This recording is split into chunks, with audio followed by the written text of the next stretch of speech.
Welcome to Talk Tensors. Today we're diving into a really interesting paper, designing neural synthesizers for low latency interaction. Oh yeah, this one's fascinating. So if you're following the space, you know neural audio synthesis, NAS.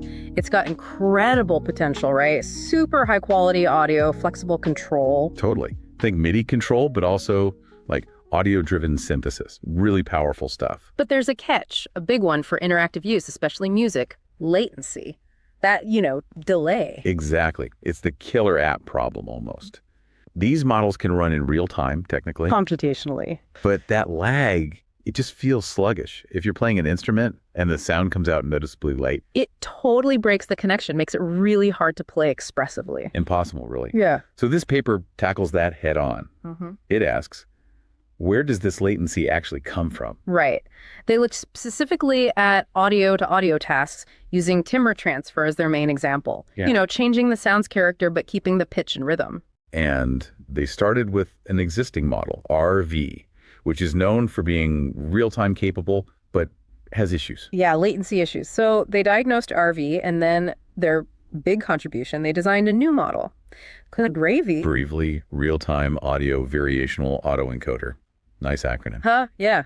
Built specifically for low latency. And they also give us this framework for thinking about how architectural choices impact delay in NAS generally. It's more than just one new model, though, isn't it? It's like a systematic look at why low latency is so hard in this area. Definitely. They really dig into why some of these amazing NAS techniques haven't quite made it for truly interactive stuff. So let's unpack the paper itself. Okay, so it kicks off by stressing just how critical low latency is for music. They reference research aiming for like 10 milliseconds. Yeah, the Weslyn right target, sub 10 meters is often the goal. And not just low latency, but low jitter too, like plus or minus 1 millisecond variation. Very tight timing. Right, consistency is key. Otherwise it feels unsteady. Even if a model is technically real-time by some metric, that perceived lag makes it a no-go for serious playing. That 10 millisecond figure, it's based on human perception, right? How we process timing in music. Exactly. And it's not a new problem. Think about early electronic instruments. Engineers knew about latency then too. It's fundamental to feeling connected. Then the paper gives some background on interactive NAS, sort of traces the history from offline generation to these newer real-time models. Yeah, models like RV or DDSP, they're popular for audio transformation, but like we said, often not quite there for that immediate instrumental feel. They do mention some exceptions, like maybe very specific effects or models controlling traditional synths in a limited way, but not the general purpose dream. And a key concept they introduce or reemphasize is the real-time factor, RTF. Ah, yes, RTF. Explain that again. Simple idea, really. It's just the processing time divided by the audio duration you're processing. It needs to be less than 1 to keep up. RTF less than 1. Got it. But for low latency, you need tiny audio chunks, maybe just a few milliseconds long. So the processing for that tiny chunk has to be incredibly fast to keep RTF below 1. It's a huge computational hurdle. Okay, that makes sense. They also talk about streaming algorithms, processing audio in these little blocks, one after the other. And the crucial idea there is causality. Meaning the output only depends on past and present input, not the future. Exactly. Non-causal models might sound better sometimes because they can peek ahead, but that inherently adds delay. You have to wait for that future information. Like trying to react to something that hasn't happened yet? Pretty much. They mention models like encodec or Moshi, which are used for things like compression or speech synthesis. They achieve okay latency for those tasks. But not the super strict demands of playing an instrument live. Right. The timing requirements are just way tighter for musical interaction. Okay, so then they get to timbre transfer itself, defining it. Yeah, the classic definition is about what makes a trumpet sound different from a violin playing the same note. But with neural nets, it's more about learning to manipulate the sound's characteristics in complex ways. And they quickly cover the different architectures people have tried: autoencoders, GNs, diffusion models. Before zooming in on RAVE as their starting point, because it's a real-time streaming autoencoder focused on timbre transfer. It's the perfect case study for their latency investigation. Which brings us to the core analysis. Where does the latency actually come from? They break it down into 5 main sources. Okay, let's list them. First, buffering. Right, just inherent delay in how audio systems handle data chunks, usually 2 block lengths and typical double buffering. Second, cumulative delay. This is latency added when you adapt non-causal layers, like certain convolutions, to work in a streaming way. Third, representation latency. The time it takes for things like filter banks or pitch trackers to actually extract features from the raw audio, they have their own internal delays. Fourth, data-dependent latency. A subtle one. Yeah, the idea that the training data itself might somehow influence the timing or delay characteristics the model learns. Interesting. And finally, positional uncertainty, or jitter. Which is about the time resolution. Processing in blocks means events within a block might not be perfectly timed in the output, limited precision. And that jitter point is so critical for musicians. We mentioned wanting less than the 1 meter's variation if the timing wobbles around unpredictably. It destroys the rhythmic feel, completely throws you off. So with these 5 sources identified, they put RAVE under the microscope. Explain RAVE's architecture a bit. It's a convolutional VAE, right? Yep, a variational autoencoder using convolutional layers. And it uses something called PQMS. Pseudo-quadrature mirror filters. That's a mouthful. Huh? It is. Think of it as a way to split the audio into different frequency bands for processing. But these filters, by design, introduce some delay, a group delay. They also look at RAVE's compression ratio, CR, how much it squeezes the data down. And for RAVE, it's high, 2048, which means a small chunk of audio becomes a tiny representation.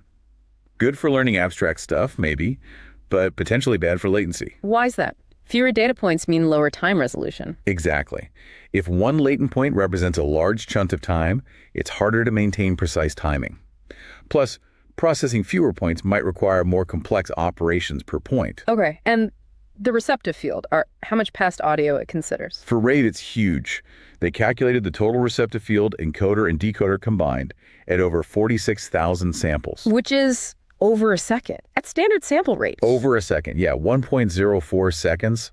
That's a lot of context. Useful for understanding the sound, perhaps, but again, maybe not ideal for rapid response. They also mentioned it's two-phase training and that the original RAVE was non-causal. Which, as we discussed, is a big red flag for low latency. So when they quantify these latency sources for RAVE, the numbers really tell the story, like you said. Buffering delay, over 90 milliseconds, just from the block size they use. And 92.9 meters, yeah. Representation delay from the PQMF filters, another 12 milliseconds. Okay. Cumulative delay, mainly from making non-causal layers work causally, a massive 566 milliseconds. Wow, half a second right there. And potential jitter, because of that large compression ratio and block size, up to plus or minus 23 milliseconds. Oof, way outside the acceptable 1 meter's range. So the conclusion is pretty clear. RV's design prioritized reconstruction quality, maybe efficient latent space stuff. But definitely not low latency interaction. The high compression and non-causal design just make it unsuitable. Which leads them to that key question. What is enabling RV's timbre transfer? Is it the high compression, capturing abstract qualities, or the long receptive field, understanding context? A puzzle they set out to solve with their redesign. Exactly. Their goal became build a new model. Target. Less than 10 meters latency, low jitter, and critically runnable in real time on a consumer CPU. Like a typical laptop processor. Yeah. So they detail their new training approach. Importantly, all of the new models are trained causally from the start. Makes sense. They also simplified things slightly, removed RV's noise generator for a cleaner analysis. And they introduced 2 data sets for training and analysis: solo sax, solo saxophone, and drum set, electronic drums. Chosen partly to see if transient heavy sounds, like drums, might affect learned latency. Investigating that data-dependent latency idea. Precisely. They also developed a rigorous way to measure latency and RTF empirically. Using synthetic signals with sharp onsets, right, to precisely measure the delay. Yep, white noise, sweeps, harmonics. And they measured RTF using TorchScript compilation and a C++ app, running it on a real machine, an M1 Pro MacBook in this case. Okay, so their first experiments tackled that compression ratio. They trained RVV variants, all causal now, but progressively having the compression ratio down to 128. They adjusted other things to try and keep the receptive field and parameter count similar. And the results. Big improvements. Just making it causal helped a lot. And lowering the compression ratio further reduced latency and jitter significantly. Their C128-810 model with CR128 got pretty close on jitter. But still over the 10 meters latency target. Getting closer, though. Next, they looked at the PQMF module's latency, the filter bank. How could they reduce latency there? By relaxing the requirements for how well it separates the frequency bands.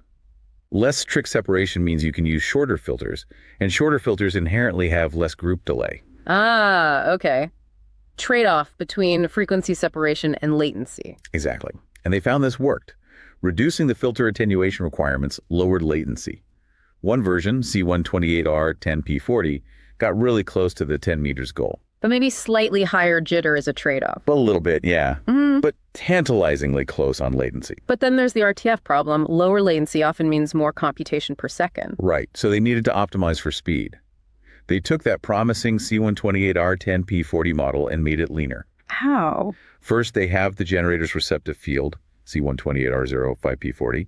Then they created Brave by further having hidden layer sizes and some other components, making it a much smaller model overall. Did shrinking the model hurt latency much? Surprisingly, not really according to their measurements.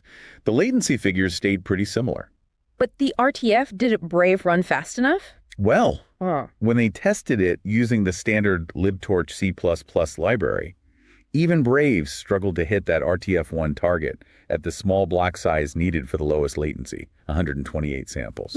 So even the optimized model wasn't quite there with standard tools. Why not? They suspected overhead in the libtorch framework itself, maybe memory allocation or other scaffolding operations, becoming significant at such small block sizes. So what was the solution? This is a key part. They built a custom C++ inference engine using a library called RTNural. RTNural. Designed specifically for this kind of thing. Yeah, optimized for low latency, block-based, real-time audio processing. Things like pre-allocating all memory, efficient handling of specific layer types, really stripped down for speed. And did that work? Bingo. When they compared the RTF of Brave running in their custom RTNural engine versus libtorch. Big difference. Huge.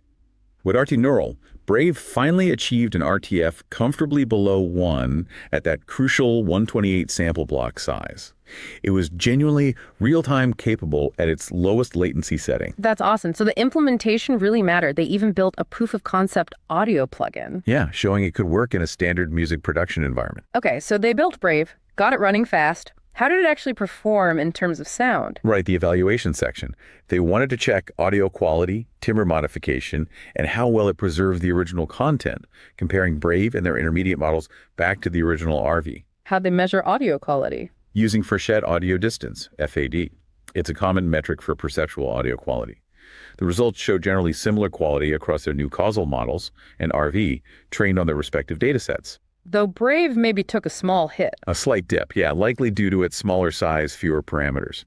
They also noted some issues with the very high compression models on the saxophone data, possibly training instability. And for timbre transfer, they used new test datasets. Yeah, viola, voice, some percussive sounds like canopy drums and beatboxing to see how well the models generalize the timbre change learned from sax and drums. How did they measure the timbre change? Using maximum mean discrepancy, MMD, on MSDC features, it basically quantifies how different the timbre distributions are between the original and the processed audio. And the results there? Surprisingly, not much difference between the models. Even the smaller Braves seem just as capable of modifying timbre as the larger models. Interesting. What does that suggest? It suggests that the receptive field is probably the main driver for timbre modification capability, not necessarily the compression ratio or model size within reason. Even Brave's smaller receptive field, around half a second, seems sufficient. Okay, what about preserving the original content, like loudness and pitch?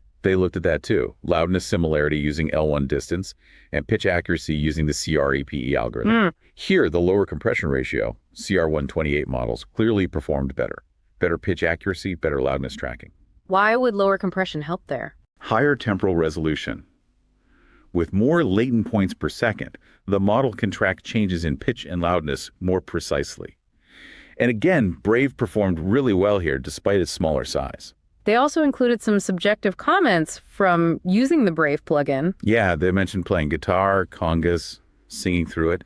Noted the fast response, low perceived latency, which is great, but also some potential weaknesses. Like what? Percussive transients could sound a bit soft sometimes, and the model trained on saxophone struggled with pitch accuracy when fed other pitched instruments. So still some room for improvement and maybe better generalization needed. Makes sense. So in their discussion, what were the main points they highlighted? They circled back to that data-dependent latency idea.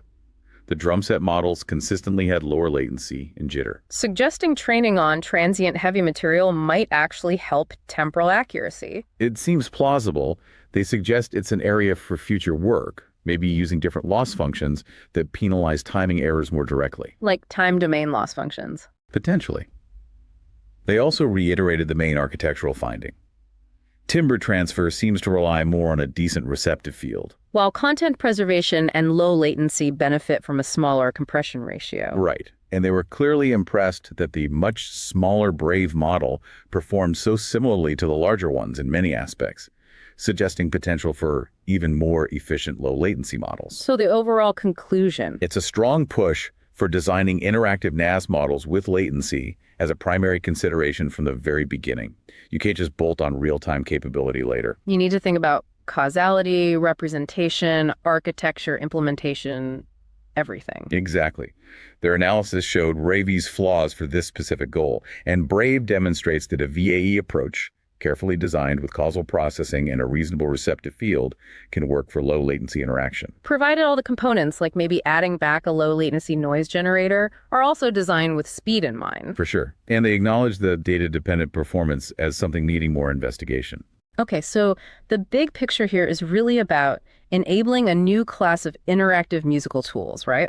Absolutely. Imagine playing your instrument and having its timbre transformed instantly, fluidly, by a neural network. It opens up huge expressive possibilities for live performance, for studio work. And maybe beyond music, real-time audio effects for games, VR. Accessibility tools that modify sound on the fly based on user needs or input. Lots of potential applications if you can crack that low latency nut. Okay, let's shift gears slightly. Time for our novel notions segment. Where do we go from here? What are some maybe slightly out there research ideas sparked by this paper? Okay, first idea.